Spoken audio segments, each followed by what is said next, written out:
ਵਾਲੇਕੁਮ। ਵਾਲੇਕੁਮ ਸਲਾਮ। ਕੀ ਹਾਲ ਆ? ਉਹ ਠੀਕ ਠਾਕ ਭਤੀਜ, ਕਿੱਧਰ ਫਿਰਦਾ? ਕਿਤੇ ਵੀ ਨਹੀਂ ਚਾਚਾ, ਛੁੱਟੀ ਦੀ ਜੁਮੇ ਦੀ ਜੁਮਾ ਪੜਿਆ ਤੇ ਮਹਿਮਾਨ ਆਏ ਸੀ ਘਰ, ਗਾਜਰਾਂ ਚਾਹੀਦੀਆਂ ਥੋੜੀ ਜਿਹੀ। ਗਾਜਰਾਂ? ਹਾਂ। ਉਹ ਗਾਜਰਾਂ ਭਤੀਜ ਲੈ ਜਾ ਯਾਰ, ਆਪਾਂ ਕਿਹੜਾ ਕਦੀ ਕਿਸੇ ਨੂੰ ਮਨਾ ਕੀਤਾ। ਕਿੰਨੀਆਂ ਕਿਲੋ 2 ਕਿਲੋ ਨਾਲ ਸਰ ਜੂਗਾ? ਚਾਚਾ ਕਿਲੋ 2 ਕਿਲੋ ਕੀ ਕਰਨੀਆਂ ਵਾ? ਹਾਂ। ਤੇਰਾ ਕੋ ਬੋੜਾ ਖਾਤੇ ਤੇ ਨਾ।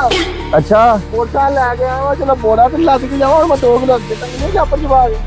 ਚੱਲ ਫਿਰ ਇਦਾਂ ਕਰ, ਉਹ ਸਾਜੂ ਡਿਆ ਬੋਰੇ ਲੱਦਣ, ਹਾਂ, ਤੇ ਉਹਦੇ ਕੋਲ ਚੱਲ ਜਾ ਤੇ ਉੱਥੋਂ ਨਾ ਬੋਰਾ ਚੁੱਕ ਲਿਆ। ਸਾਜੂ ਕੀ ਹਾਲ ਆ? ਹਾਂ ਭਾਈ ਠੀਕ ਠਾਕ, ਤੂੰ ਸੁਣਾ?